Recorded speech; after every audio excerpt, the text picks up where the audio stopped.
Hey Euro babes, welcome to my channel. Glad you could join me today. My name is Cal, and today I'm going to be discussing the absolute shit show that was Eurovision 2024. Now you probably saw the title of this video, a brutally honest review of Eurovision 2024, and you might be wondering, what do you mean by brutally honest? Well, I'm going to be talking shit and criticizing and roasting certain people that really deserve it. If you don't want to hear your favorite artists and songs being torn to shreds, this is probably not the video for you. I'm going to be talking about Israel and the disgusting treatment that Ed and Golan received all season. I'm going to talk about childish behavior from some of the participants. I'll be talking about why I dislike Bambie Thug. That's going to be a long section. I'm going to talk about Yost and his incident. Trust me, no one is safe from criticism except for Baby Lasagna and Ed and Golan, they're angels, and a few other people that I have nothing but nice things to say about.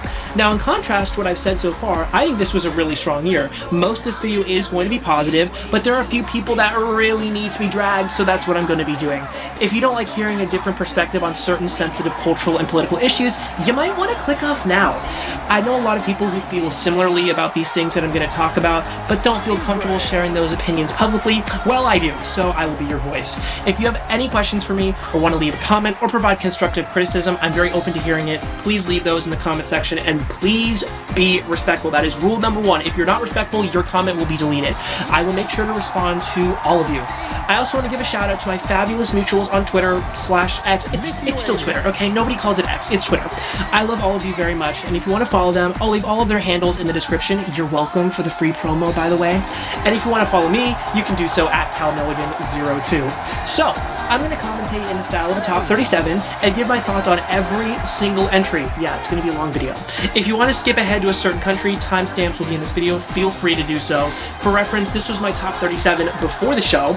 You can pause if you want to see where your favorite was. Grab a drink or snack, get comfortable, because this is going to be a long video. So after a long intro, let's talk about Eurovision 2024. So, starting out at my number 37, we have an entry that shockingly won its national final over a song that would have definitely been in my top 10, and that is Finland. And honestly, I'm still in complete disbelief that the EBU allowed this to happen.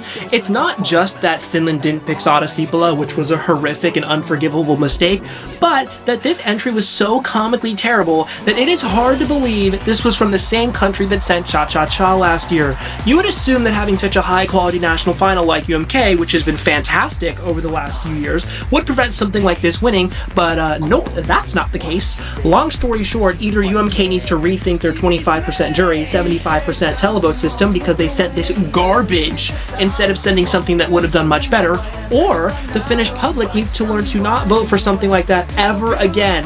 Ever. I'm not sure which one of those needs to happen, but one of them does. Anyways, this entry was absolutely awful on all fronts. First off, the song is not good. It wasn't the worst song on the contest, but it was pretty close to it. It's 90s nostalgia bait, and it does it very, very poorly. It's not even good to listen to in a so bad it's good type of way. However, the outfit from Windows 95 Man was completely unacceptable. The thong that he was wearing was a joke. It was so revealing that you could see his dick, and I saw a picture that someone took where you could literally see it hanging out. Here it is, by the way. To the EBU, what the fuck were you thinking here? My last place from last year was Mama Sucha, which is an absolute abomination of a song. It's completely unlistenable. However, at least it conveyed a good and clever message. This wasn't clever at all. This was right in your face. So, yeah, this entry was a hot, flaming pile of shit, and I expect so much better from Finland next year. When I said I was going to be brutally honest, did you think I didn't mean it? This is the kind of stuff you can expect in this video. Anyways, next up at number 36 is a country that was on a 3-year qualification streak before this year, but they were pretty hopeless this year from the start considering they had by far the worst national final of the season, and that is Moldova. I like to call Moldova Meme-dova because they usually bring something that's fun and different and unique, not this year. This entry was under the radar the entire season. I genuinely cannot remember anybody talking about In the Middle as a song regardless of if they loved it or hated it. The reason for this is because the song is not good, like at all. It's an incredibly lazily written song that repeats the verse and bridge, and then the chorus is so boring. There needed to be a revamp for this song to even have a chance to be successful, and there just wasn't. I would assume Moldova, they knew they had no chance to qualify and said, you know what, let's save some money for next year. The staging was pretty much the exact staging that delegations do when they know they have no chance to qualify. Nothing going on, simple visuals, no dancers, nothing. The staging itself was okay, I guess. It was nice to look at, but it was not effective at all. North Macedonia was among the favorites to win Junior Eurovision last year with a really good song, and then they did essentially the same staging and flopped. I'm surprised that Moldova was even able to squeeze 20 points out of this. I cannot think of any reason to vote for this entry, honestly. As for Moldova, I hope their artist is not a Eurovision alumni for the 6th year in a row, but if it is, hopefully their new song is better than their old song this time. Alright, let's now move on to the country at number 35, a country that I would love to see win for the first time, and I think they might have been able to do it in 2020, but I don't think it's going to happen anytime soon at this rate, and that is Iceland. I have to get this out of the way early. What a bizarre year for Iceland. I would have to assume that this is the first time that a country went from first in the betting odds at one point to finishing dead last. There's no way that's happened before. Obviously, the reason why they were in first in the betting odds back in January was purely political. It was because a Palestinian was rumored and then confirmed to be competing in Captain. The song Wild West, well, fine, I guess, would have been nowhere near good enough to be a Eurovision winner, despite the Palestinian artist named Bashar Murad, he's really something, giving Iceland by far their best chance to qualify, and who was also the heavy favorite to win Captain. Iceland shockingly and somewhat controversially decided to send Hera Bjork instead, who of course is a Eurovision alumni from 2010. Some people believe that the super final was rigged against Bashar, which doesn't really make sense to me because he was obviously the better option, and I don't think that theory was ever validated. Then of course Iceland considered withdrawing for a while because of Israel's participation, which I'll get to that later, don't worry. However, Iceland ended up participating anyway. So, how was Hera's new song? Unfortunately, it was more dated than the Mayan calendar. Je ne sais quoi is way more current than Scared of Heights, and that song is almost 15 years old. Je ne sais quoi was robbed, by the way. It was nice to see Hera back, of course, but Scared of Heights had no chance to qualify for the final. As for Iceland, they're very streaky, and sadly, it seems like they're firmly entering a new cold streak, similar to the one they had from 2015 to 2018, where they non-qualified 4 years in a row. Considering how underwhelming Captain has been for the last few years, I don't expect much to change for Iceland next year, unfortunately. Let's now transition to my number 34, and this country was firmly my last place before the show, and although the song wasn't as bad as I thought it was initially, this entry still was not very good, and the country I'm talking about is Australia. So yeah, this entry was my last place before the show, and I was maybe a bit too harsh on this before, but who can blame me when my only frame of reference was one of the worst music videos I've ever seen. This song actually did grow on me a little bit before the show. It's not that bad, it's somewhat catchy, but I was hoping for so much more in terms of the staging and live performance. Based on the song really featuring Australian Aboriginal culture, I was hoping to see that reflected in the staging, and instead of featuring cool Aboriginal art or something like that, which would have been really cool to see, we got generic screensaver visuals. The only semblance of Aboriginal culture that we saw on screen was of the flash of a guy, who's extremely radical by the way, in body paint playing the didgeridoo. I don't even really want to touch on this Instagram post too much because it's insane and unhinged, but newsflash, from the river to the sea is a genocidal slogan, and yes, actually Israel does represent Jewish people, it protects them. Anyways, Zachariah, who I believe is Aboriginal himself, wasn't even wearing traditional clothing. He was wearing a dress that was very similar to what Sheldon Riley wore in 2022. I'm sorry, it just doesn't really look that good. Both Zachariah and Michael didn't sound great either. This just did not work. They did get unlucky, coming 11th in the semi, with Slovenia and Serbia coming 9th and 10th and getting a lot of help from each other and Croatia, but let's be honest, I don't think this deserved to qualify anyway. Even though I don't like Isaiah's song from 2017 and I absolutely despise both of Montaigne's songs, I think it would be fair to say that this is probably Australia's worst ever entry. I'm hoping Australia will be back next year, but SBS is clearly dealing with financial issues, so we'll have to see. If they do come back, I'm expecting something a lot more competitive. Next up at my number 33 is a country that made a few really bad decisions this year that tanked their chance to qualify, including revamping and translating their song, and that country is Albania. I knew as soon as I heard that Albania was going to translate Zemrana Dor into English that it was a mistake. I don't really understand what the strategy was here. I think that translating may have cost them a spot in the final. Now, to be fair, I don't really think Zemrana Dor would have qualified anyway, given how strong Semi 2 was, and they were also in the depth spot. But I think they would have had a much better chance with Zemrana Dor, considering Titan didn't do well with the Albanian diaspora and got 0 points from the rest of the world, which is pretty shocking considering Kosovo votes there, and Albania got 12 points from the rest of the world in the semi last year and 6 in the final. Besa is a good vocalist. Much like with Natalia from Moldova, she was really the only good thing about this entry. This staging, though, was a mess. You could really tell that Sasha Jean-Baptiste was not involved with Albania's staging this year. Honestly, I think this was the worst staging of the year. Nothing really made sense. It didn't look good, and Besa almost looked sad and despondent on stage. This song was just not nearly good enough to qualify, and I think Fick needs a major overhaul. Hopefully this will happen with Elida Dani shockingly taking over as creative director. I'm definitely looking forward to seeing how different Fick will be in December. Back to the translation aspect though, whenever Albania has translated their songs since 2016, it has not gone well. I thought they learned their lesson, hopefully they have now, but if they haven't, newsflash Albania, stop translating your songs. I'm hoping for something other than a female ballad next year from them because they've really only sent female ballads recently except for Secret, which was a fucking banger. And ironically, the one time they haven't sent a female ballad, they did pretty well, so maybe they should consider doing that again. Moving on now to my number 32, and this is a country that went through some changes in the preseason with their national broadcaster, and I was hoping that would mean some better results would be on the way, but it doesn't really seem like that's going to happen, and that country is Poland. So if you don't know, which you probably do, but if you don't, the Polish broadcaster TVP is quite controversial in the Eurovision sphere. They've been involved in 2 different scandals over the last 2 years, with them being caught trying to cheat in 2022 and doing it really badly, and then of course they infamously rigged their national final last year for Beba. Preseason this year, TVP underwent some changes, and there was even a time where we weren't sure if they were going to be able to participate. Luckily they were, but for the second year in a row, they selected a generic radio-friendly pop song over something much more unique. It was Solo over Gladiator last year, and this year it was The Tower over Victor Horo. While The Tower is a fine song, and there is a place for radio pop songs at Eurovision, obviously the staging didn't help. The one thing I will say was that TVP did not use their famous on-screen effects this year, but honestly, maybe this was the song that could have used them. Am I crazy for thinking that?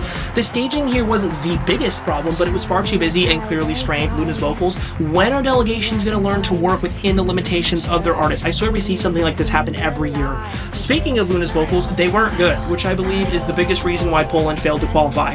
I was a little bit concerned about the fact that Poland was performing in between Ukraine and Croatia, and that they might get overshadowed. Turns out that was a very valid concern, considering Ukraine and Croatia dominated the semi, and Poland didn't even do that well with their diaspora and friendly countries. They did get 8 points from Iceland, which I had absolutely no idea Iceland had a Polish diaspora up in Marino. But anyways, only getting 7 points from Ireland, 6 from the UK, 4 from Lithuania, and 3 from Ukraine is shockingly low for a Polish entry.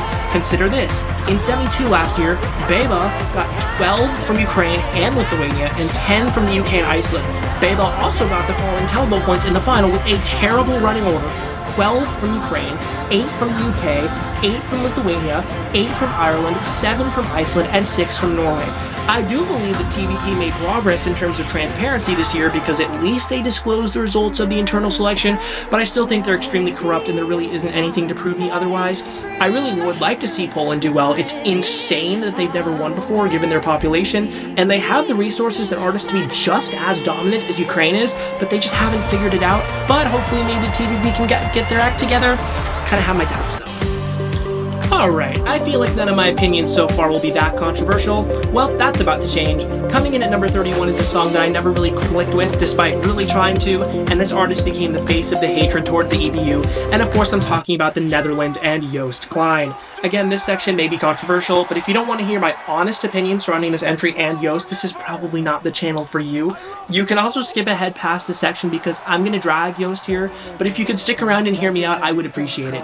To start with Europop as a song, it was was middle of the road for me this year. Now granted, middle of the road this year is pretty good since this was probably the strongest Eurovision year since 2016 in my opinion, but this song just never really clicked with me. The song's fine, it's decent, but I thought it would grow on me as the season went along and it just didn't happen. To me, this was written specifically for Eurovision, which can be hit and miss, and had a lot of cliches and pandering that I don't like and I think we need to move away from.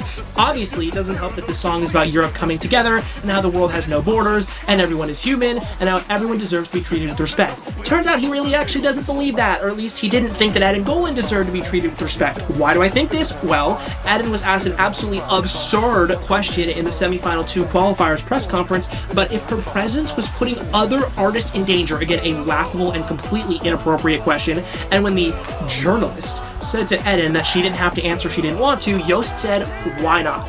He also acted like a child in that press conference, covering himself in the Dutch flag, which is just not acceptable behavior in my opinion. If I were in his position, even if I hated Golan and the fact that she was there, I would never think that acting out and being disrespectful is the right thing to do, and she listened to everyone respectfully. I'm going to say this later on, but I'll make it clear how I feel about this here. You can disagree with Israel's participation and be respectful about it, and not be rude to a young 20-year-old woman who has nothing to do with what her government is or isn't doing. And then, of course, he got disqualified after the semifinal for an incident with the camera woman where he broke the camera and was supposedly very aggressive, according to Off the Blotted, and they also claim that Joost admitted to doing these things. So, yes, his disqualification was valid. You don't get to break equipment on purpose and threaten a female staffer, allegedly, and expect you're not going to face consequences for that. Now, did the EBU handle this situation well? No, absolutely not. The EBU definitely deserves some criticism for the lack of communication, but was it the right decision? Yes. Yes, it was. I saw people saying that he's neurodivergent, which is a leftist buzzword. No one who isn't chronically online calls themselves neurodivergent, and because he's neurodivergent, his behavior was justified because he was overwhelmed. Look, I understand your boundaries getting challenged. It's not ideal, but buddy, you signed up for this. Also, this defense is not going to work. I guess I would be classified as neurodivergent, considering I have ADHD and a rare neurological condition called aphantasia where I can't visualize, and I would never act the way that Joost allegedly acted. And now supposedly he wants to return to Eurovision next year? My dude, you can't just say that the EBU treated you horribly and that you also want to return immediately. That is not how this works. You cannot have it both ways. Not to mention this was a complete and utter flop, staging-wise. They were promising something big, something that had never been done before, and then the final staging came out, and like, where exactly was the revolutionary staging?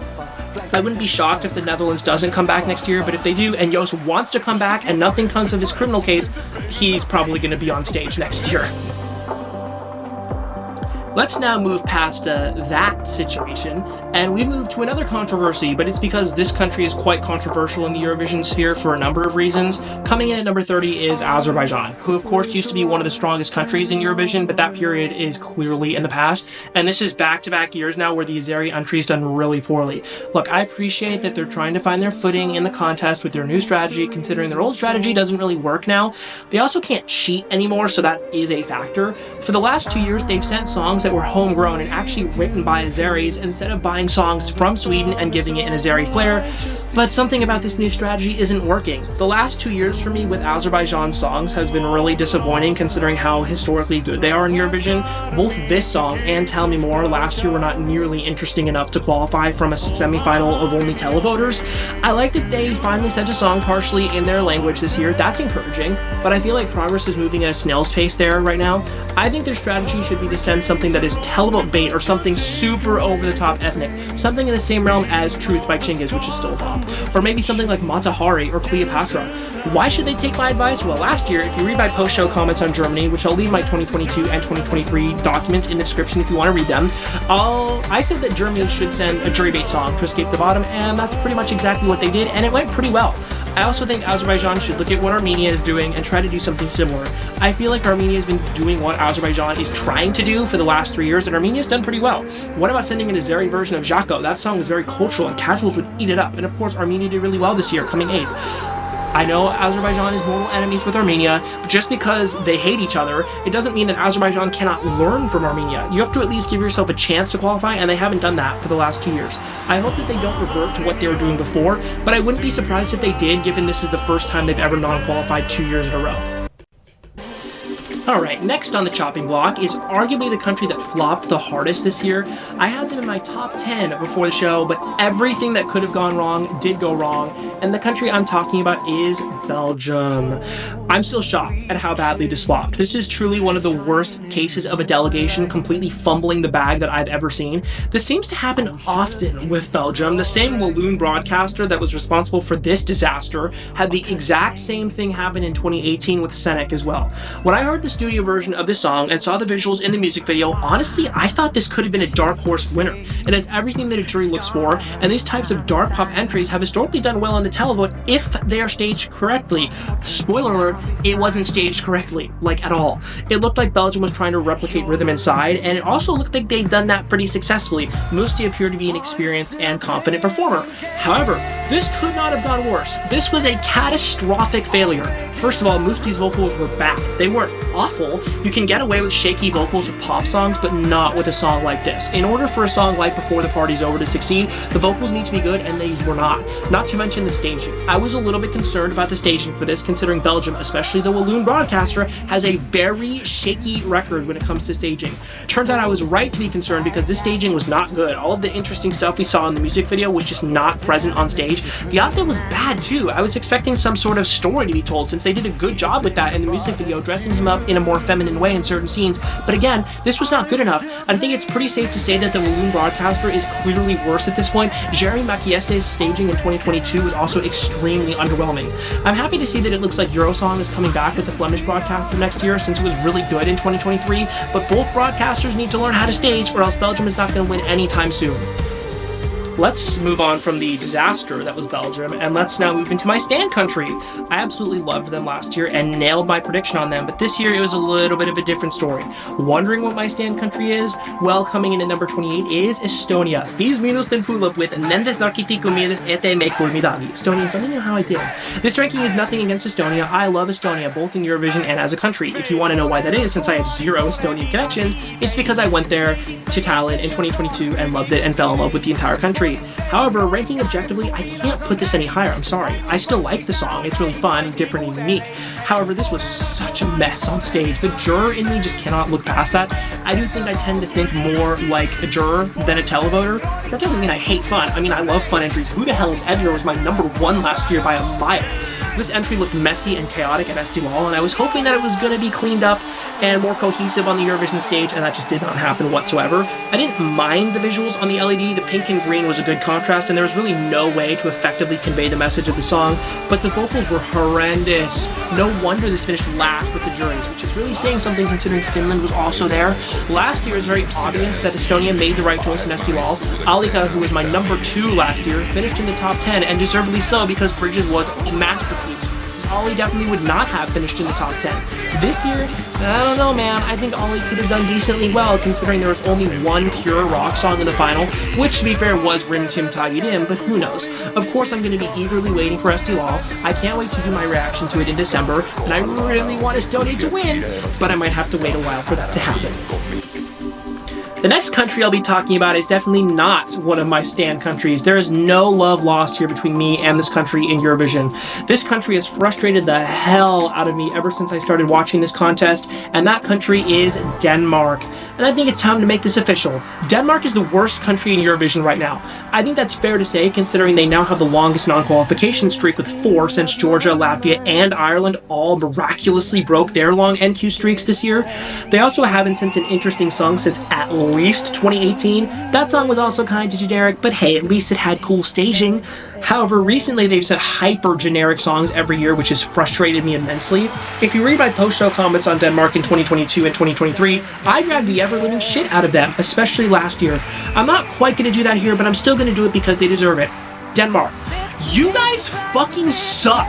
Please try harder and send something that is creative and unique for once. It is not that hard. If fucking Ireland can do it, you can too.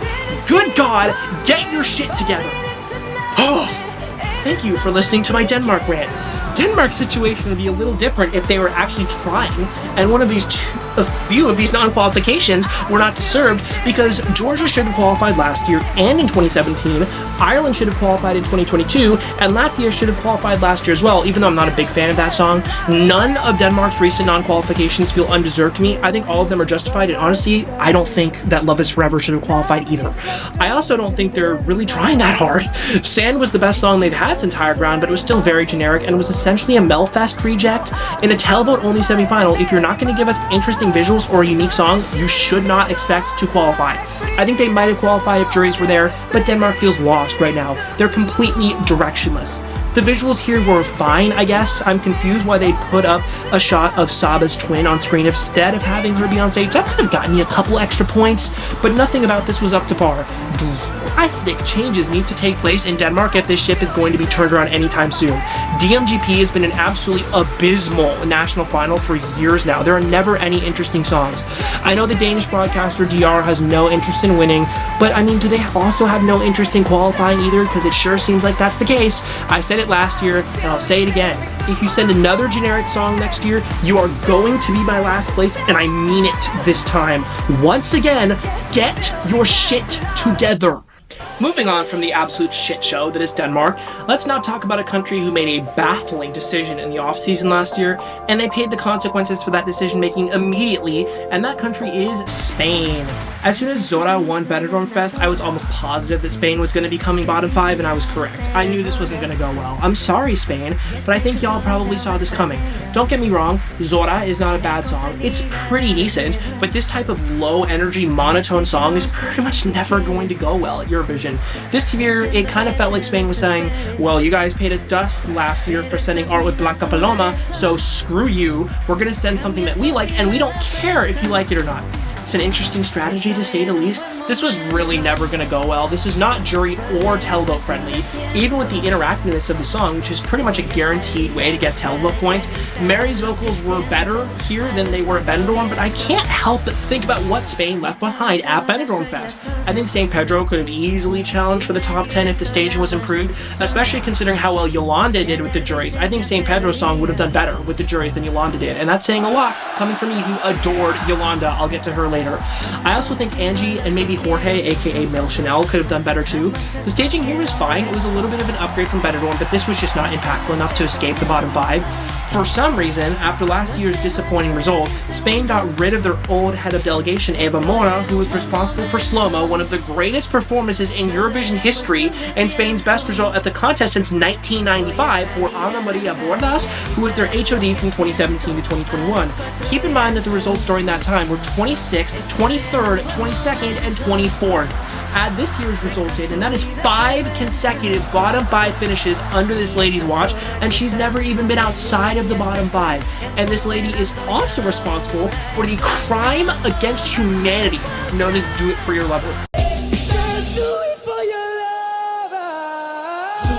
So yeah, this lady is pretty horrible at being a head of delegation, and that is probably why Benidorm Fest was noticeably weaker this year than the previous 2 years. For this reason, I don't think Spain's future is very bright anymore, unfortunately. I would love to be wrong, but I don't think I'm going to be. From one big 5 country to another, at number 25, let's get into a country that sent a big star, but it didn't really pay off, unfortunately, and that, of course, is the United Kingdom with Ollie Alexander, and oh boy, where do I even start with this? Okay, so I did a new thing this year where I ranked each internally selected artist based on how excited I was for their song. Ollie was my number 1. Of course, I'm excited for every song to be released, but some more than others. When I saw the announcement that Ollie Alexander was going to represent the UK, I was really excited. I did know who he was, as I was familiar with his band turned solo project years and years. Ollie's a very established artist who's in the prime of his career, so getting an artist like this is a big deal. It's not common.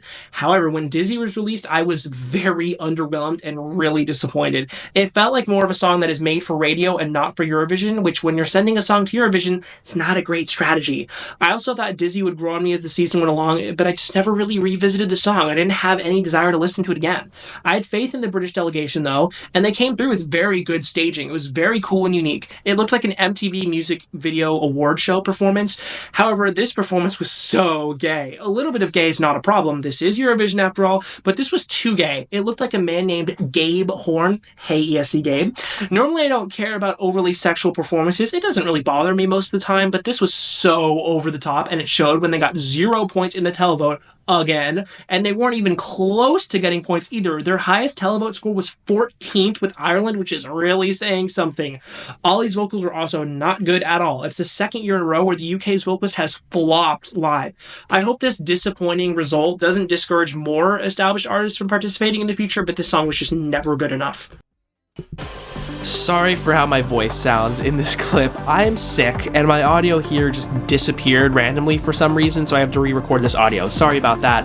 Anyways, next up at number 24, and we're now getting into the performances I enjoyed, and first in this category is a country that's been underrated for a long time, and a country that I defend vehemently because they're the underdogs of Eurovision, and this country is San Marino and Megara with Once Once. Now, you may ask why I defend San Marino, and that's because they've sent some really good entries over the years and have just gotten paid dust for it. Their debut entry Complice in 2008 probably would have been in the top 10 if it was from Italy, and instead they finished dead last and is one of the most underrated Eurovision entries ever. Chrysalide by the Queen Valentina Monetta in 2013 is one of the best and most robbed non-qualifiers ever. And then we get to Adrenalina in 2021, which was a legitimately great song, and it completely bombed in the final. This is another year where San Marino sent something really good and was just paid dust for it again. I think they probably should have qualified, although I might be biased because I do really like Megara. Now, granted, Semi 2 was a bloodbath, and I think really Albania is the only country that didn't really deserve to make it. All other 15 countries made a decent case, maybe Belgium didn't either, but you know what, whatever. Unfortunately, Kenzie's vocals were not good, which is disappointing since she is a good performer. Her vocal performance at UVPSM and Benidorm Fest last year were pretty good. It looked like her in-ear mic fell out mid-performance, which is unfortunate, and they probably should have been allowed to perform again. The visuals, though, were incredible. They might have been the best of the entire semi, and San Marino got paid dust again. I keep using that word, but it's true. If not for the 10 points they got from Spain, because Megara is from Spain, San Marino would have come last again. I thought this was a really good entry, one of their best, but San Marino has to send an incredible song in order to qualify nowadays, and I'm not sure that's possible when their national final is essentially made up of Europe's table scraps. Well, I lost original audio here too, so you're gonna have to listen to Sick Cal again. Again, I apologize for that. Nothing I could do. Next up, we move on to our third Big Five country, one of the pleasant surprises from this year, and a big riser for me, and that is Germany. Isaac with Always on the Run. And when Isaac shockingly won the German national final, I was pretty confident that Germany was gonna come last again. I'm very happy to be wrong about that. Clearly, the juries respected Isaac's voice. He is a very good one of the best in the contest. I might have been too harsh on the song as well. It's a perfectly fine song. It's not groundbreaking, but not every song can be. It's nice to listen to. The elephant sounds are still unexplainable, but Isaac really sells the song effectively. I definitely have to give credit to him, because if he wasn't as good of a singer and performer as he was, this would have done worse, and again, maybe could have come last, because this was not a special song. I think some people in the Eurovision bubble, myself included, are way too harsh on an entry when an underdog upsets the fan favorite song in a national final. This happened with Gustav in Belgium last year too, and look what happened. I'm very happy that Germany finally did well. This is justice for Lord of the Lost last year. Germany has been on a historic run of ineptitude, so for them to do well this year and not only escape last place and the bottom five, but finish on the left side is awesome to see. I still think there are a lot of issues with NDR, and I would like to see Stefan Raab get a chance to find the German entry next year, but I'm happy the German suffering is over. For now. Good job, guys. Coming in at number 22 is another one of my big risers, actually my biggest riser, and a song that one of my mutuals, Angel, is obsessed with, and this song is Czechia, Aiko and Pedestal. If there's any reason to doubt the Czech delegation, it should be gone after this year. Even though they didn't qualify, the starting package they were given was pretty dire, and they came 5 points short of qualifying. Now, to be fair, the song has really never been the problem. Pedestal's a pretty good song. It was definitely a qualifiable song. The problem was Aiko's performance at ESCZ, which was terrible. It was worse than Beva's national final performance, and that is really saying something. My God, that's crazy. This staging was excellent. It was easily good enough to qualify and was one of the best of Semi-2. I think they probably would have made it if they were in either Semi-1 or in the second half of Semi-2, to be honest. Their use of the cubes was excellent. I think them and Portugal probably had the best use of the cubes of anybody. Aiko also improved dramatically. Her vocals aren't perfect, but they were definitely respectable, and again, easily good enough to qualify. I think perhaps performing in between Switzerland and France killed them, which is unfortunate.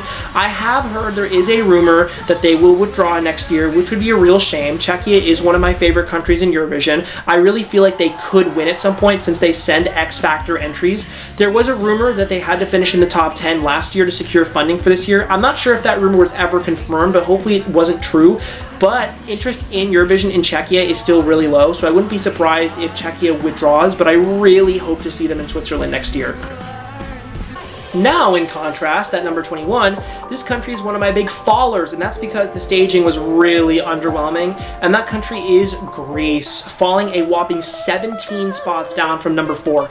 And if you told me that Greece would end up down here when their song was released and I was obsessed with it, I would have said you're insane, but this live performance, really the staging was a train wreck. I'm tired of being gaslit that it was good staging. No, it wasn't. This didn't really work. There were so many bad decisions made here that I'm surprised this finished as high as 11th. First of all, the Instagram live intro was so tacky and camp in a bad way.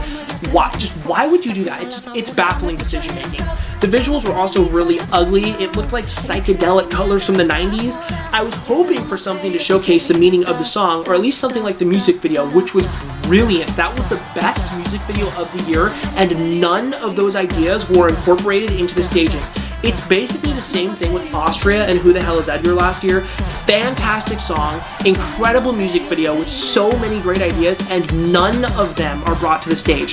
Who the Hell is Edgar still bops, by the way. It's such a fantastic song. Anyways, Marino also said that they were going to film the entire performance without camera cuts, and they just didn't do it. Half the performance was filmed that way, which didn't even look that good, and then they stopped for some reason. Marina's vocals were also pitiful in the semifinal. I think she was sick, which is obviously not ideal. At least she sounded fine in the final, but all of the charm and social commentary from the music video that really made me fall in love with this entry was completely gone. Also, just like Joost, she acted like a child in the semifinal qualifier press conference when Ed and Golan was talking. Marina, you're 37 years old. Act like it. My 18-year-old sister, whose name is also Marina, funnily enough, is more mature than you are. The decision-making with Greece has been strange the last 2 years, particularly with staging. Victor Vernikos' stage was also a hot mess. I'm not sure what is going on behind the scenes, but Greece needs to get their shit together. We are now entering my top 20, and we move on to a country that is our second traditional Eurovision powerhouse after the Netherlands, but this country did so much worse than everyone was expecting, and that country is Norway. I don't think anyone expected this result for Norway. Them coming last and barely qualifying when everyone had them as a guaranteed qualifier still shocks me. I have very few explanations that can really make sense of this. I did have a feeling that this entry was risky when it won MGP, but I didn't think it'd be this risky. Coming last with 16 points is not something I could have ever expected for this song. I know some people have compared Ulvaham to Ea, and I see it now. These very out there, unique, overstimulating, and busy ethnic songs struggle pretty regularly. Ea finished last in the televote last year, and Blanca didn't even do that well with the jury, which still makes zero sense. Samo Mi Se Spava finished 24th last year, and then look at Fulen, which was an incredible song. Unique, overstimulating, ethnic, unusual, sung in a minority language, completely bomb. The same thing happened here. To me, Ulvaham was the most accessible to a wide audience of these four, but Gunhild's vocals, which were very good, might have turned some people off because that style of singing is not typical and is a little bit unusual if you're not used to it. It's the same thing that happened to Poland in 2019 with white singing. Sometimes voters are turned off and just don't really get it. I do still think this was a good entry, and Norway finally brought Norwegian to the contest for the first time since Oliver Dahlson in 2006, which was robbed that year and is very underrated. It's a shame that this really bad result, it's their worst since they last non-qualified in 2016, will probably disincentivize Norway from taking risks like this in the future, but I mean, you never know. I hope MGP stays the same for next year, because if Kaino had won, I don't think Norway would have even qualified. Don't come for me, Kaino stands, please. I'm looking forward to seeing what Norway has in store for us next year, though. We're going to stay in Scandinavia for a country that comes in at number 19, and the representatives that went to Eurovision for this country are from the previous one, and of course it's our host country Sweden and the Norwegian twins Marcus and Martinez with Unforgettable. I was probably a bit too harsh on Sweden this year. I had them as my number 27 before the show. The reason why this was so low in my rankings is because I was so frustrated with Melfest this year. There were so many good songs that were left in the heat, most notably Circus X, which would have won several other national finals, and songs that did not deserve to make the final only got there because of favoritism towards returning artists. I'm looking at you, Danny Saucedo. And then, of course, the new runoff system was awful. I'd be shocked if that's not gone for next year. It's almost guaranteed that the Heat 5 songs were going to make the final. Not to mention the songs I did like in the final, Effortless and When I'm Gone, were robbed. I wanted to see Sweden take a risk for once. You're hosting. What do you have to lose? Instead, we got the same shit we get every single year. Not to say it's bad. Unforgettable is a pretty good song. Also, please put the pitched down version on Spotify. It's so much better. It's just not a special song. It's fine. The staging for this has always been and was the best part of this entry. It was fantastic, and Marcus and Martinez performed this very well. It looked impressive on stage, and the juries rewarded them, as usual. They really didn't even do that badly with the televote either, so I would assume that opening the voting lines at the beginning of the show actually did something. I think the EVU should keep it that way for future years. I don't really see any arguments against it. In the end, it's another top 10 finish for Sweden. I would like to see them send something risky and out there and daring next year, but that is a total pipe dream. A man can dream, though. Next up at number 18 is a country that's been really good since the turn of the decade, and I think they're on a good trajectory towards winning soon, and that is Lithuania. To be honest, I'm not really sure why Lithuania is up so much, because this was basically the same package as it was at Eurovision.lt. Now, granted, this was a good performance. Sylvester's vocals, while kind of monotone and they stay the same the entire time, were solid. Nothing to write home about, but also not bad at all. They were pretty good. The staging and visuals, though, were super slick and professional. I normally don't like selfie LEDs, as Alicia Michelle calls them, the singer's face on the LED, but they actually kind of worked here. It's kind of funny to me that this was Lithuania's worst result this decade, but that shows you how good they've been recently. I like Sylvester, and he was a good representative for Lithuania, but after the show, he said in a now deleted tweet that having to perform after that country, which is Israel, was a traumatizing experience. First of all, grow up. It's not that big of a deal, and this is coming from someone who's almost 5 years younger than you. Second of all, you think you were traumatized? Guess what, buddy? You aren't the one facing death threats. And third of all, don't you think the crowd, who are largely anti-Israel, would be inclined to support you more? The act coming right afterwards? If anything, you probably got more support coming after Israel than you would have otherwise. As the great Blair White would say, make it make sense. Love her. Anyways, Lithuania's been fantastic since 2020. They're on a 4-year qualification streak, and none of those qualifications were really in jeopardy. Monica Leo was considered to be kind of a 50-50 in 2022, but she did a lot better than people were expecting. It is so surprising to me that their best result is still We Are the Winners, which is, God, can we just make that go away, please? And despite their success, they've never been top 5, but if they keep it up, I think they're going to be very soon. Let's now travel back to the Balkans, and we go to a country that had an amazing national final this year, and also a country I think can win pretty soon, and that country is Serbia. This is the second year in a row where Serbia's finished 10th in their semi, but you know what? A qualification's a qualification. You'll take it. Something Serbia is really good at doing is doing just enough to get over the finish line. They've never finished worse than 11th in a semi. To be fair to Serbia, they've had basically the worst running orders you can possibly have over the last 2 years, 3 years actually. They performed 3rd in 2022 with Constracta. Running order didn't really matter in that case since she's an icon. They performed 3rd last year and barely qualified as a result, and performed in the death spot this year and barely qualified again, and they wouldn't have without the support of Croatia and Slovenia. Teja absolutely deserved to qualify over Australia, though. There's no doubt in my mind about that. It would have been extremely disappointing to see Serbia non-qualify after having, in my opinion, the best national final of the season. My God, Pazza was so good this year. There were so many good songs. I still think they should have sent Zorya. She would have done amazing in the jury, but that's in the past. This was a gorgeous entry, and I'm happy Serbia did fine in the final, since you should do well when you send a big name in your country, and Teodora is a big name in Serbia. The staging was pretty, and the song was really solid. This was another good entry from Serbia. They've been amazing recently. Serbia's now qualified 6 years in a row, and that is not by accident. They always send really good songs, and I expect that will continue with how good Pazza has been over the last few years. I'm very excited to watch Pazza next year. It's also very fun to say, but I think Serbia is very much in the conversation to win soon. I want a Balkan winner so badly. Staying in the same region, let's cross the border into the country that finds themselves at number 16. I don't really have much to say in this intro. It is Slovenia. I was surprised to see Slovenia qualify for the final, but I was also happy to see it because this was more than deserving of being there. I did have Slovenia in my final qualifiers prediction, but I was not confident about it at all. It was a pure 50-50 chance for me. I'm happy for Raven. She, of course, tried to go to Eurovision 3 times previously and finished second twice and third the other time in the Slovenian national final, and she comes off as a really nice person. She seems like she'd be fun to hang out with. I still think the decision-making here is not fully optimal for success. I feel like there's an alternate timeline where the staging is perfect, and this does really well, at least finishing in the top 10. The not-so-amazing result in the final was not Raven's fault. She was excellent. Her vocals were very good, and the performance was high quality. I don't think this was staged to its full potential, though. That's all.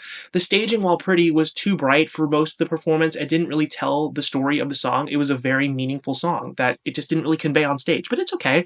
This was still a quality entry from Slovenia, one of their best, actually. They're a really strange streak of qualifying 2 years in a row and then non-qualifying 2 years in a row and so on continues. This has happened since 2012. It's bizarre. Hopefully they're able to break that streak and qualify for the 3rd year in a row next year. I did see that apparently they're going to bring back their national final EMA for 2025, which is a little bit of a strange choice in my opinion, considering they've done well internally selecting the last 2 years, but hopefully they know what they're doing. It's about time they finish in the top 5 for the first time ever.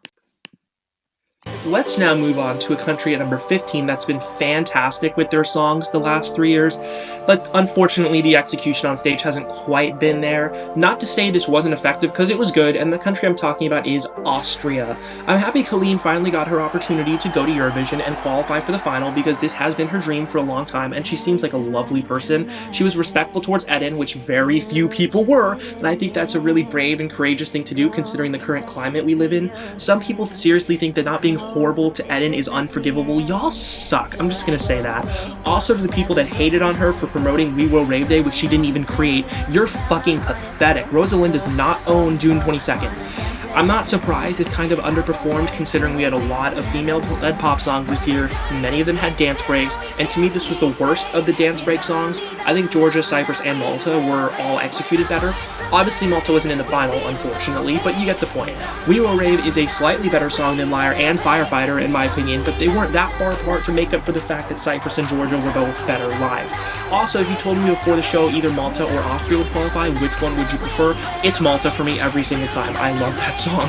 Not to say this was bad, because it wasn't. It's my number 15 in a really strong year. It was slick, pretty well performed, and the staging was solid. It was basically identical to Queen Maria Sur's staging in Melfest, but nobody would have known that, honestly. The vocals were good enough. They weren't amazing, and that's why I say the other girl bops were executed better, because their vocals were a little bit better. It's unfortunate that the screen froze for some reason in the final right as the dance break was happening, and I think they probably should have been allowed to re-perform, but I doubt that it affected the results much. I'm definitely looking forward to Austria's song next year. Their last 3 songs have been fantastic. I do wonder if the leaks of the Austrian songs are intentional to build up hype before they're released. Maybe it was a coincidence this year considering what happened last year, but if it happens again in 2025, I think we'll know.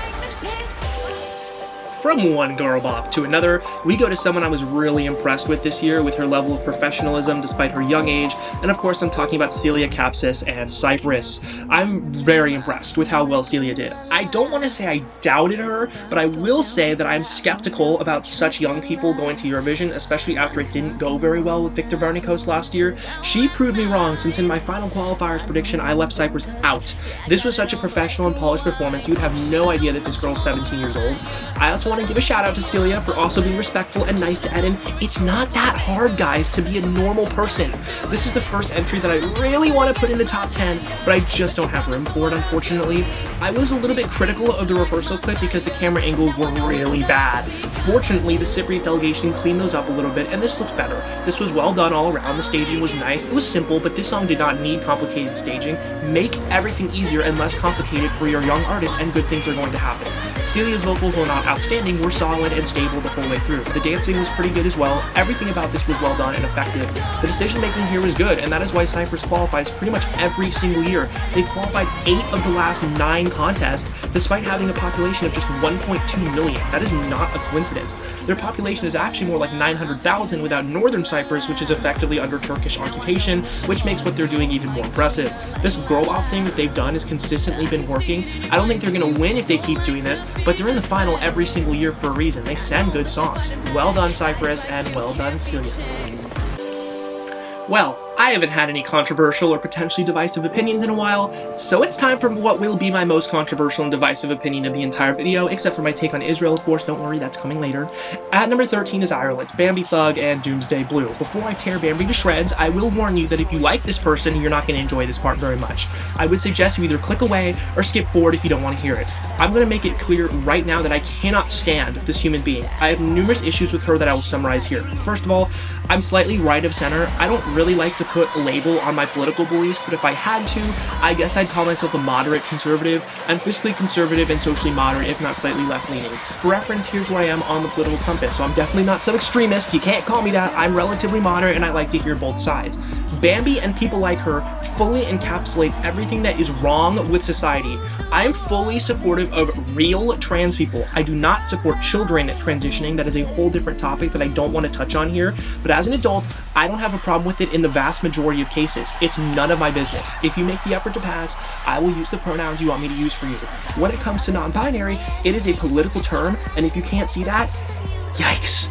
First of all, no one was really using this term before 2015-ish, and it exploded during the pandemic. Google Trends will tell you that. Second, you're never going to meet a conservative or a right-winger or someone who's not a leftist and or an activist who calls themselves non-binary. Those people do not exist. People who call themselves non-binary and don't transition at all, it's not the same thing as being a transsexual. And the people who think they are the same thing somehow, or that non-binary falls under the trans umbrella, are dumb and should be disregarded because those are wildly different experiences. Bambie has made being non-binary her entire personality, which is completely insufferable. By the way, her old name used to be Linnea Lagerkvist. Bet you didn't know that. But then she renamed herself Country, which is bizarre, and then Bambie. So this person is all sorts of weird. And then she calls herself queer when there is no evidence that she isn't just a straight woman. So it's insulting not just to real trans people who have a legitimate medical condition that people like her are appropriating, but to people like me who are same-sex attracted but want nothing to do with this crap. Because guess what? People like her turn many heterosexual people off, which causes LGBT acceptance to go down, and that hurts all of us. I also think that queer is a meaningless word used by boring straight people to be included in the community, which is very insulting. And she's also extremely pro-Palestine, and I get the idea that she either has no idea what she's talking about or is a bad bait actor. Could be both, honestly. She's one of those queers for Palestine people, which might be the single dumbest group alive today. Them and Just Stop Oil are terrible. She also literally cried when Israel qualified. You're fucking pathetic, and I have no issue calling you out. How about crying for the hostages and Israeli civilians, particularly women and children, that were brutally raped, murdered, burned alive by one of the most evil terrorist groups on the planet? No? Okay. She also said that people like her are what Eurovision is all about and that the EU isn't. I mean, if that isn't proof that she and people like her and people that support her live in an echo chamber, I don't really know what is. Did the EU handle everything well this year? No, they really didn't. But I'd like to see y'all put on an event like this. It's hard. I could go on and on, but I think I've got my point across. Anyways, this was a great performance. Everything was sensational. The staging was incredible. It was probably the best staging of the year, and it was very well executed. It was very satanic. I think she is a Satanist, which tells you everything you need to know about her. It was very daring and out there, and it worked. Of course, her trans flag out. It was awful. That's really the only reason this isn't higher. Once again, you are not trans. I do have to give a lot of credit to Michael Keeley for letting Bambie take the reins. The one positive I will say about her is that she's very creative. Michael has taken a lot of shit from many people, but I feel like Ireland made very good progress this year, even without the excellent result taken into account. Eurosong was much more diverse and interesting than normal. I do think it needs to be bigger, but hopefully this result will force RTE's hand and they'll have to move Eurosong off the Late Late Show. If they don't, Ireland is probably going to return to normal very shortly, but for the first time in my Eurovision watching career, I guess, I'm actually optimistic about Ireland's future. I cannot believe I'm saying that. Well done, guys, I guess. Okay, if you stuck around after that, I appreciate it. Anyways, let's now move on to my number 12, and we might be sticking with some controversy here because it's time to talk about our winner, and that, of course, is Switzerland. I have a lot to say here, and this victory is definitely bittersweet. More bitter, though. I'm happy for Switzerland. They hadn't won since 1988, and I'm looking forward to seeing what their hosting and production will look like next year. This is the culmination of an incredible trajectory that they started in 2019, so I'm happy their hard work paid off. The positive kind of end there, though. Do I think that this deserved to win? In a vacuum, sure. Sure, the performance from Nemo was impressive, the vocals were fantastic, the staging, while it didn't really fit with the song, was good and effective, and the song is unique. It did sound like a winner from day one, to me at least. The outfit was so bad, though. Nemo looked like a non-binary flamingo. The second outfit, which was the one we ended up seeing at the live shows, was much better than the one from rehearsals, but it was still bad. However, do I think this deserved to win in reality? No, not really. Was this better than Croatia? I don't think so. I don't even think it was better than Ukraine. I understand why Nemo won the jury. It makes sense. That performance had everything that the jury looks for in their criteria, which, by the way, can we just get rid of the criteria, please? It's stupid. However, the juries acted as though Switzerland had the only package that fit the criteria, which it obviously was not. There is no world, in my opinion, in which this song in a year that was so competitive deserved to win the jury by 147 points. No world whatsoever. There's really no world where any song should win the jury by 147 points. For context, Loreen got less points in the jury last year, although her lead was bigger, and this year there were more ballads in the final and more jury-friendly songs. The Code winning over Rim Tim Tagi Dam is very similar to the feeling I got when Stefania won over Slow-Mo, which was my number one by a country mile in 2022. Good and unique song, good performance, good staging. Everything was good, again, except for the outfit Nemo wore. The college guys looked good. However, it was just not the best, clearly. Stefania didn't even win Vidbeer that year, and college only got to go to Eurovision because Alina Posh was disqualified for illegally traveling to Crimea 7 years prior, which is a really dumb law, by the way. Shadows of Forgotten Ancestors not only would have deservedly won in 2022, it would have won in a historic landslide. I believe it could have even maybe gotten 800 points. The current record, of course, is 758, because that song would have demolished the jury vote as well, and it probably could have won in a different year. That was an X Factor song, and Stefania was not. The Code not only finished 4th in Semi 2, which is the worst result in a semifinal for any winner ever. I get that they had a bad running order, but Armenia came 3rd, and they were in the first half too.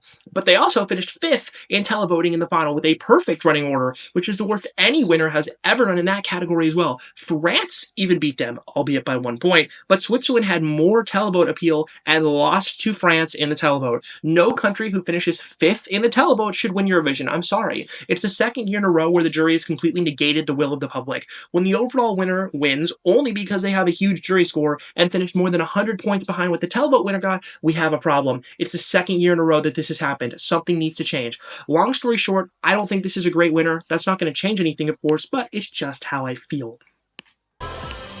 Alright, let's take a break from controversy now for the time being and talk about, in my opinion, the best country in Eurovision right now. Coming in at number 11 is, you probably guessed it, it's Ukraine. Once again, Ukraine finds themselves in the top 10 at the end of the season. This is their 4th consecutive top 6 finish. Heart of Steel was vastly overrated last year. The other 3 are deserving of being in the top 6. I still don't think Stefania should have won, but that's just my take. If you want proof of why Ukraine is absolutely dominant at Eurovision, this year is another example of why. I think the perception some people have is that Ukraine is only good because they get lots of sympathy votes, but that literally could not be further from the truth. Yes, they got sympathy votes in 2022 and 2023, maybe a little bit this year as well. It's hard to tell because there are Ukrainians all over Europe now, but before the war escalated in 2022, they were just as dominant. Ukraine are also masters of staging. I cannot think of a time where people were worried about what their staging is going to look like because it's good every single year. This staging was fantastic. The missiles in the background were very effective. This was Ukraine telling Europe, hey, we're still being bombed, please don't forget about us. Based on the large televote they got, it worked. Jerry's vocals were great, they were very haunting and memorable. I'm happy for her that she finally got to go to Eurovision because she's a great artist. Aliona's rap was also very effective. This was a fantastic entry from Ukraine again, and they get rewarded for it again. I think it's only a matter of time until Ukraine wins again, especially with how strong Vidbeer is pretty much every single year. Alright, y'all, we have officially reached my top 10. Putting together my final top 10 was not easy to do, but this was the group I ended up settling on. Starting out with my number 10 country, this song was one of the very first songs I heard all season, and as soon as I heard it, I knew I was going to be obsessed with it, and that's Sara Benici with Loop for Malta. This is the second year in a row where Malta sent a quality entry and has gotten paid dust for it. Last year they sent something quirky and fun and homegrown and creative, a song that should have done well in a televote-only semifinal. Yeah, instead of that, they came last with only 3 points. This year, they sent more of a mainstream pop song. Loop is super catchy, it always has been. Sarah's a good performer, she did very well on stage. The dance break was slow-mo adjacent, but they mixed in some new ideas with the blindfolded flip. I know Israel did a flip too last year, but that wasn't blindfolded, okay? The blindfolded flip here was cool, the staging was slick and looked good. This should have qualified, this was executed very well. Instead, Malta finished last in their semifinal. Again. for the second year in a row. To be fair, they've gotten bad running orders for the last 2 years. They were in the death spot in the bloodbath semifinal last year, which was the worst possible running order you could have had. And this year, they opened the bloodbath semi that had several other girl bots. So yeah, Malta's kind of had everything working against them the last 2 years. Don't even get me started on I Am What I Am. That song needs to be banished. I can't really blame Maltese people for thinking they can't be successful with the televote. What can you point to in order to prove them wrong? Not that much. Destiny did well with the televote in her semi, but she completely bombed like Hiroshima in the final. This doesn't change the fact that MESC is an awful national final that either needs to be completely overhauled or scrapped entirely. Coming in at my number 9 was the very first song we heard this year all the way back in November. It's so long ago, it's crazy. I didn't love the studio version, but I knew it was going to be great live, and it definitely was, and that country is France. The general vibe around France and their strategy this year was that they weren't trying to win Eurovision. A lot of people believed this, including Eurovision Histories and Overthinking Eurovision, two great channels that you should subscribe to. The idea was that they were trying to increase ratings by sending an artist French people care about. Well, not only did they do that, they almost won Eurovision. It certainly looked like France wanted to win based on this performance and staging because this was excellent. I wasn't the biggest fan of Mon Amour coming into the show. Obviously, it was the first song released all the way back in November, but this result proves that you can release your song whenever you want to and it's not going to change anything. I always thought highly of Simon's voice. He's an excellent singer, but this was next level. Unfortunately, he did have some vocal issues in the jury show, which may have been the reason for Switzerland's gigantic jury score, but even despite that, France still came second in the jury because this entire package is jurylicious.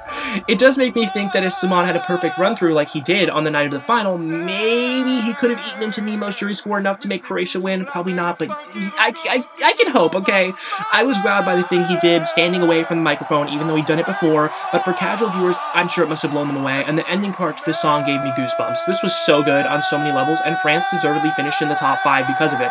I hope that France's long-term strategy to increase viewership worked because it did in the short term. Their viewing figures were up noticeably this year. If the strategy did work, which again, hopefully it did, I think France will be winning pretty soon. Okay, let's now move on to my number 8, and this is a song that did grow on me after the show, but I always loved it and was thrilled when it won its national final. This country returned to Eurovision with a bang, and obviously this country is Luxembourg. What an absolutely incredible return to the contest for Luxembourg. They should be very pleased with how well they did. I got tired of being gaslit throughout the season that Fighter isn't a good song. It's a very good song that I believed in from the second I heard it in the Luxembourgish national final lineup. This was a perfect song for Luxembourg to return to Eurovision with. It's not too dissimilar from what they used to send. It's French pop music but modernized for today's audience. It would have felt wrong if they returned with a basic bitch English pop song. Fighter is more than that. Now granted, I don't think the revamp was necessary. The original version was great as it was, but the Luxembourgish delegation did a lot of things correctly here. They saw that TVP didn't use their famous on-screen effects, so they said, well, somebody's gotta do it. The leopards, or whatever they were, looked pretty good actually, and they splashed a lot of money on the staging. It looked expensive. I'm also really impressed with Tali. She performed this very well. Her vocals were much better than what they were at LSC, and this is not her kind of music at all. Finishing on the left side of the scoreboard in such a competitive and strong year is impressive for the vast majority of delegations, but especially for a country coming back after a 31-year absence. Some people thought before the contest that the producers were trying to push Luxembourg into an unnatural qualification by having them close the show and giving Tali an interview, but they actually didn't need the help. They did very well in Semi-1, coming 5th, getting points from everyone, and only finishing 7 points behind Ireland, who came 3rd. Obviously, they had a bad running order in the final and didn't do very well with the televote there, but this was an incredibly successful entry for Luxembourg, and they should be proud. Also, the people hating Tali for being Jewish and originally being from Israel, which I've seen plenty of on Twitter, I'll put some tweets on screen to show what I'm talking about, prove that it's not just about Israel, it's about the Jews. Here are some of these vile tweets. Eden definitely got it worse, which I'll get to shortly, but that doesn't make any of this okay. When these people say Zionist, it means Jew, just to make that clear. I am a non-Jewish Zionist, and guess what? I don't face hate like this, although I might for this video. I don't care. I'm ashamed to be living in this world. I wish we could go back in time where shit like this didn't happen. Anyways, I'm hoping for a more authentic national final for Luxembourg next year, but they should be very happy with this result. Well done, guys. Let's now move on to number 7, and this was a song I fell in love with immediately for its fantastic lyrics and relatable theme. However, this song was slept on the entire season. I never really understood why. I always believed in it, and this country is Latvia, Dons and Hollow. I always thought that this was going to be the song to end Latvia's 6-year non-qualification streak, and I was correct. As soon as I heard it in the Supernova lineup, I was like, yep, this is the one. I believed that Hollow was the most underrated song in the contest the entire season, and I was proven right when Latvia qualified and did way better than even I was expecting. Did I expect this song to qualify? Not really. The only reason for that, though, was because nobody thought this had a chance to qualify. They were last in the betting odds to make it out of the semi. However, was I that surprised that this qualified? Nope, not at all. Hollow's a great song. It's extremely meaningful. The lyrics are fantastic. I think they're the best lyrics of any song this year, and they're incredibly relatable. Turns out that the lyrics weren't just relatable to me, but to a lot of other people, because this did very well. Don's emotion really came across, and this felt authentic, and people appreciate that. The song came 7th in the Bloodbath semifinal and was almost 30 points clear of Norway, who came 10th. Some countries gave it nothing, but the countries that understood the song gave it lots of points. Latvia got quite a few 5s, 6s, and 7s. I'm so happy for Latvia. This is justice for Sudden Lights. This really good result was such a welcome surprise for me, and I'm so pleased for Don. He is such a nice and genuine guy. I'm looking forward to what Supernova has in store for us next year, because Latvia made good progress this year. Supernova was way better than normal, and there are clearly plenty of talented artists in Latvia for them to be successful, so I'm looking forward to what their entry is going to be next year. Alright, let's transition into the country in 6th place, and I was absolutely obsessed with this song when I first heard it, but we weren't sure if it was going to win its national final, considering how strong it was, and it had a competitor that was far worse that would have been a disaster, but luckily this country made the right choice, and that is Italy. I still remember being so stressed about whether or not Italy was going to send Angelina or not. There was a real possibility where they picked Joliet, which would have been an unmitigated disaster. Oh my god, that would have been so bad. Anyways, another year has passed, and it's another year where Italy is just casually chilling in the top 10. This is now 7 years in a row where Italy has been in the top 10, and funnily enough, this is their worst result since 2016, which really says a lot at how dominant they are in this contest. If Italy finishes in the top 10 next year, they're probably going to. They will match Greece's record of most top 10s in a row with 8, which they achieved from 2004 to 2011. For me, there was some slightly bad decision-making here that killed Italy's chances to win, because this was a winning quality song. I don't think the staging did Angelina any favors. Her performance at Sanremo, where she was by herself and there was no staging at all, really allowed Angelina's charisma and stage presence to shine because there was nothing else to look at. I think the staging was too busy and the dancers were not necessary. Angelina is the star quality, so let her shine. Typically, the Italian team really gets it right with staging, but I honestly can't blame them for messing it up a little bit here, since they hadn't worked with a female artist since 2016 and also hadn't had this type of song really ever. This was a tricky song to stage, and unfortunately they didn't get it quite right. Angelina was still excellent though. Her voice is fantastic. She's a star in the making. I hope we see more female artists for Italy in the near future, and maybe something other than ballads if we do see more male artists. Regardless, well done Angelina, and this was still a very good entry. Alright guys, we've now reached my top 5, and it's finally time to address the elephant in the room.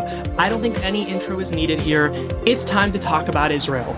Euromelons, I'm warning you now that you're not gonna like this, but please stick around anyway because you need to fucking hear this. Let's get this out of the way early. The way that Eden was treated this year by so many different people is completely and utterly disgraceful. This poor girl, who's only 20 years old and is also an angel, dealt with shit that no one should ever go through. The fact that she has said or done nothing controversial and still got the hate she got is disgusting. I guess simply being Israeli and Jewish is grounds for horrible treatment nowadays. It's sickening.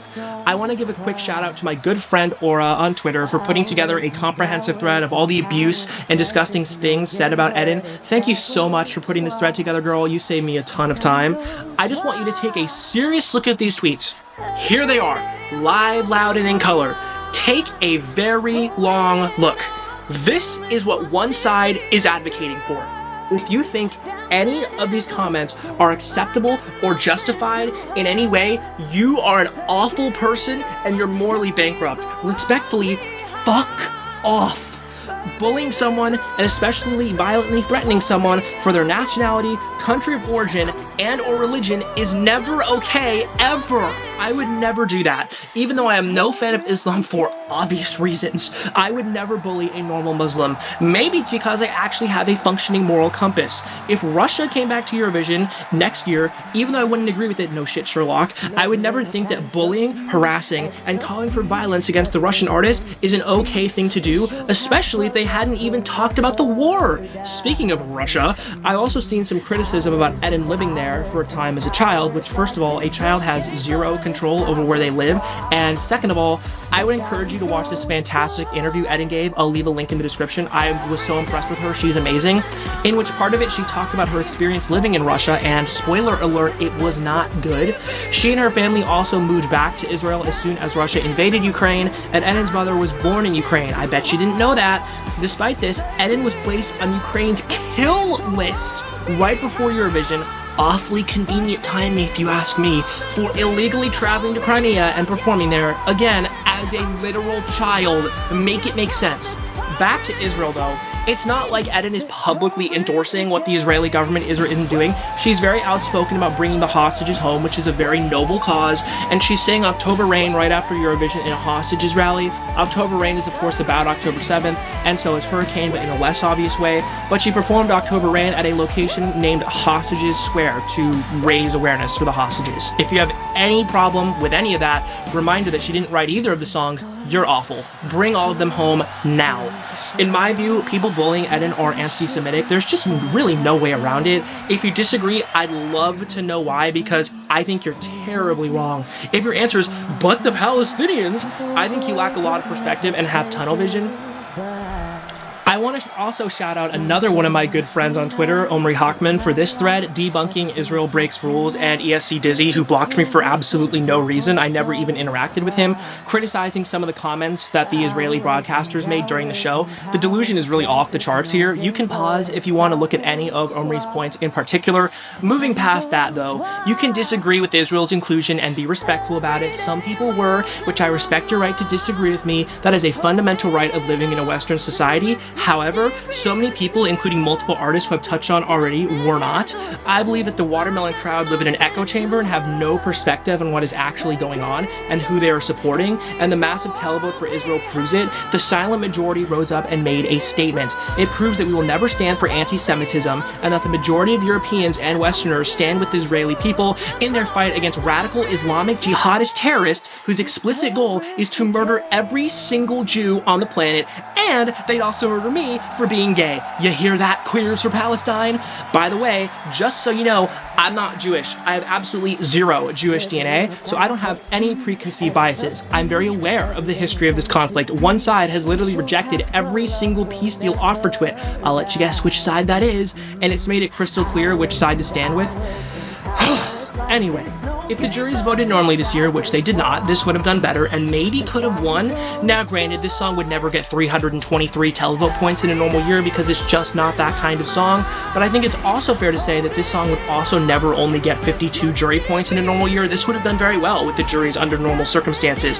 Hurricane is definitely more jury friendly than Unicorn, shout out to Noah, another queen, which came third with the juries last year. Hurricane is a beautiful pop ballad, Eden's voice is amazing, and the staging was very effective. This deserved to finish in the top 5. My mother, who doesn't really care that much about the conflict and is largely unaware about Eurovision, thought that this was the best performance. This is now back-to-back top 5 finishes for Israel, and both of those results are really well deserved, in my opinion. I do think Israel will be back next year, hopefully with some less drama and hate. I do hope Eden can coach up next year's representative to handle what she had to go through, and I cannot wait to react to their entry. Well done, Eden. You did amazing, and you made so many people very proud. Alright, we finally made it through all the controversy. It's smooth sailing from here on out, thankfully. Coming in at number 4 is a country that finally ended their awful, no good, very bad non-qualification streak, and that is Georgia, Nutsa, and Firefighter. I'm still disappointed that Nutsa didn't get the results she deserved because this had all of the qualities of a top 10 entry. However, I'm thrilled for Georgia that their 6-year NQ streak is finally over. I'm very happy that Nutsa got to be the one to do it as well, because I love this woman. She's one of the most kind and lovely people you're ever gonna meet, and she deserves the world. I do believe running order was the problem here. 24th is a pretty good spot, obviously, but she performed in between Croatia, who of course won the televote and came second, and France, who also did well in the televote and came fourth. There's no justification for me that can explain why this entry ended up in the bottom 5, though. This was so good. The jury should have at least rewarded the vocal capacity. Nutsa's vocals were flawless the whole way through. She's a great voice anyway, but doing it after some pretty intense choreo is not easy to do, and she absolutely nailed it. I thought the staging here was excellent, and I'm really happy to see the Georgian delegation learn from their mistakes last year. They were very safe to qualify, and then they did not give Iru the staging she needed, I would assume out of financial strain, and as a result, they didn't qualify. That didn't happen this time. They gave Nutsa what she needed to succeed, and she did. Again, the result in the final is not that great, but the dark cloud hanging over the delegation is gone now, so hopefully that means the pressure is off, and they can send something with a more distinctive Georgian identity next year. This was a great entry, and I'm so happy that Nutsa qualified because she really deserved it. We have made it into my top 3, and this entry was such a blast to watch, and it made me smile from the first time I heard it. I'll get more into why I loved this entry so much, but the country I'm talking about is Armenia, Ladaniva, and Jako. I was so pleasantly surprised at how well Armenia did this year. This is their best result and first top 10 since Love Wave in 2016, which was a masterpiece. I have called Jako, the song, the Trinitol of this year on a few different occasions, which you'll see if you'll read my blog. If you want to do that, again, links in the description. And I'm pretty sure I got that prediction right. Now, granted, this didn't get as many televote points as I was expecting, but there were so many televote friendly songs this year, so finishing 9th in the televote is definitely not disappointing. It's pretty good.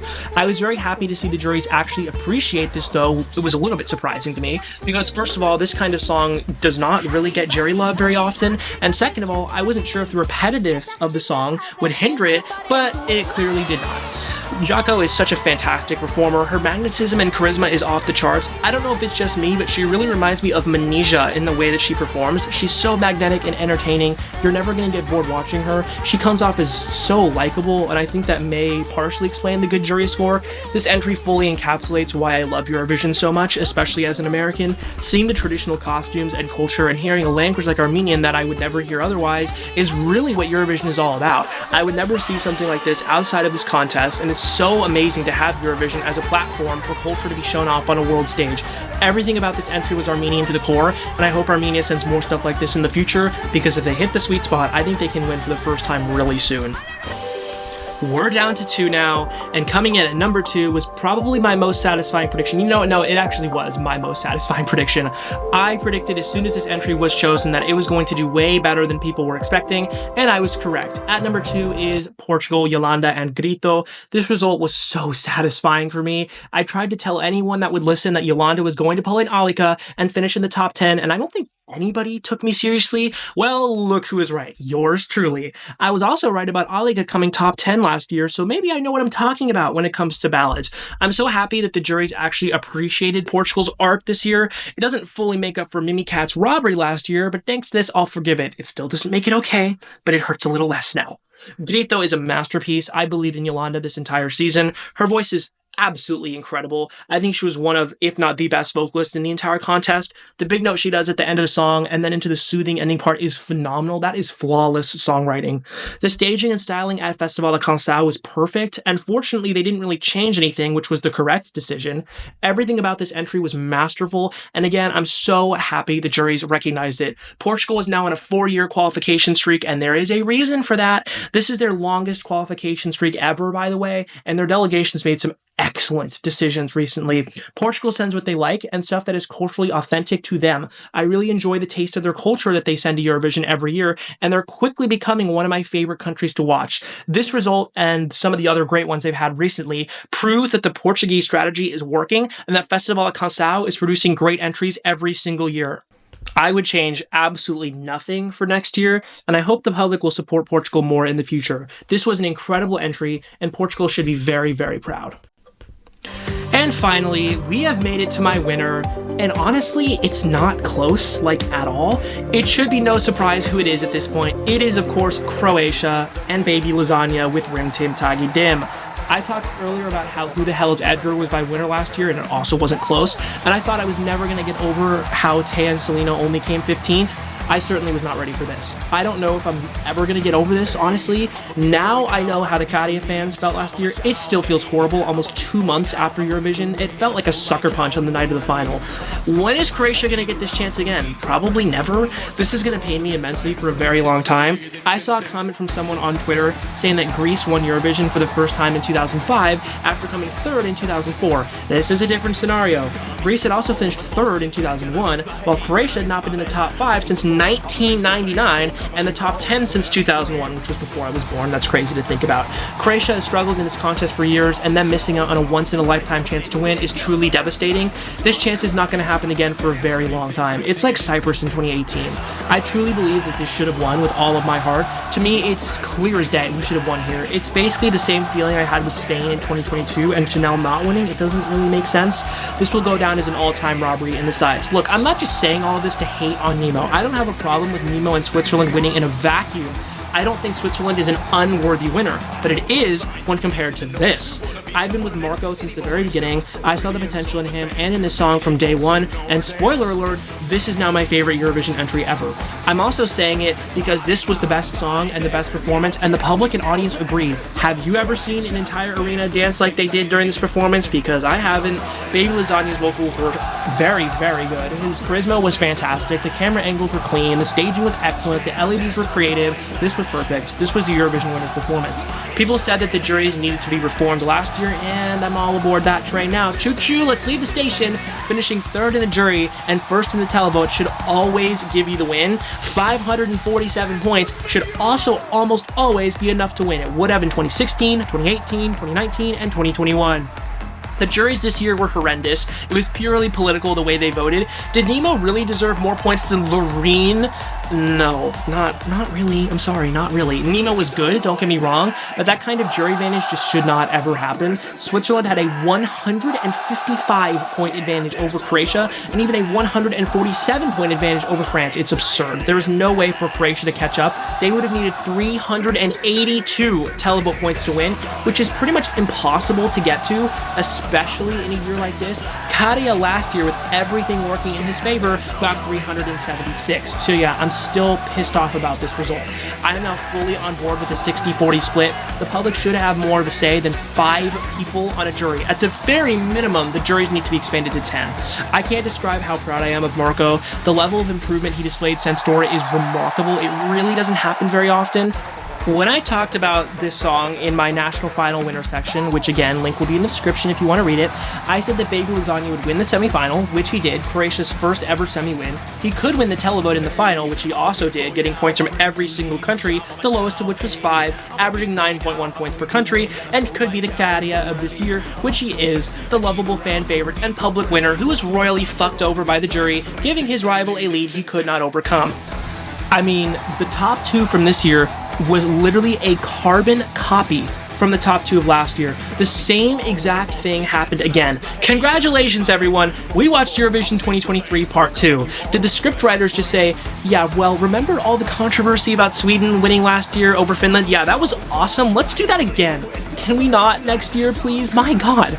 Also, has no one noticed that Baby Lasagna got the exact same amount of points as Katia in the semi last year? Both of them got 177 points. That seems a bit unusual, no? I knew this did have more jury appeal than Cha Cha Cha. I was correct. And if you told me before the show that Marco would get more points than Katia, I would have said that Croatia definitely has it in the bag. Unfortunately, they did not have it in the bag. How could you not love this guy? He was the ultimate underdog. It's truly a fairy tale story. You couldn't make this up. Marco submitted to Dora what was going to be an album filler song, which he produced and wrote all by himself off his debut album, which needs to come soon. I'm getting tired of waiting for it, with no intention of it going anywhere. He wasn't even on the initial participants list. Jaja, however you pronounce her name, she dropped out, so he got to replace her. Then he had to scramble together to put together a winning performance. Despite this, he landslided the national final that he wasn't even supposed to be a part of, and he came up just 44 points short of delivering his country's first ever win, and did it while being a class act and involving himself in no drama the entire season, which was not very easy to do. He is also donating the 50,000 euros the Croatian government awarded him for coming second to charity to help kids with cancer, so that should tell you how good of a person he is. On the positive side, this is Croatia's best ever results as an independent country, putting them in the exclusive list of countries that have come second but have never won. I'm so sorry, Croatia. I'm sure this is going to sting for a long time, but I hope you're so proud of Marco. I definitely am. Alright guys, we finally made it to the end of the video. If you stuck around and watched the whole thing, thank you so much. I really appreciate it. Like and subscribe for more Eurovision content coming soon. I'll be doing analysis and reaction videos for Eurovision 2025, which I'm very excited about. In the meantime, I'm planning on doing some other videos like my favorite entries from each country and the worst entry from each country, as well as my rankings from previous years. I'm so excited to launch this channel. Let me know what you thought of this video and Eurovision this year in the comments, and feel free to leave any other thoughts down there too. I will respond to all of you if you're respectful. If I get enough questions, I'd consider doing a Q&A, so if you want to see that, leave some questions for me there in the comments. Again, if you want to follow me on Twitter, you can find me on there at CalMilligan02. Thank you to all my wonderful mutuals for your support, and thank you so much for watching this video. Until next time, peace.